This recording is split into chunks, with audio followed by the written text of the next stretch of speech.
আজি মিষ্টাৰ মই এফালে গৈ আছোঁ মানে মাহঁতৰ ঘৰলৈ বুলি, মাহঁতৰ ঘৰৰ মানে বাৰীলৈ বুলি দেই। আৰু ইয়াতে মানে আহি থাকোঁতে আজি আমি বাগানৰ মাজে মাজে আহিছোঁ, বস্তু এটা দেখাওঁ বোলো। এইফালে চাওকচোন, গোটেই ৰহদাইলে গছে ভৰ্তি হৈ আছে। মোৰ ভিডিঅ'টো কৰা অলপ লেট হৈ গ'ল।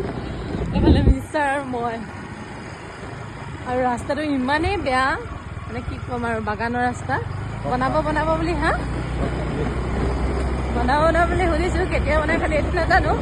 আজি হাইৱে দি অহা নাই, আজি এইফালে আহিছোঁ গাঁৱৰ ফালে। আৰু এইফালে পিছফালে চাওকচোন, নতুনকৈ বাইপাছ বনাই আছে দেখিছেনে? আৰু এই বাইপাছটো হৈ গ'লে মোৰ বিশেষ মানে বহুত সুবিধা হ'ব, কিয়নো মোৰ মাটিখিনি ওচৰত দিয়ে গৈছে। আৰু চিধাই আমাৰ মাহঁতৰ মাটিখিনি ওচৰতে ওলাইছে। মাহঁতে মানে য'ত মাটি ল'লে আৰু ঘৰ বনাব। এতিয়া বলক ভিডিঅ'টো চাই থাকিব দেই। আৰু মাহঁতেও ওচৰত পালেগৈ মানে তাতো ভিডিঅ' কৰিম, আপোনালোকক অলপ দেখাবলৈ চেষ্টা কৰিম। এইফালে যিহে ৰ'দ দিছে টেকটেকৈ, চকু মেলিব পৰা নাই।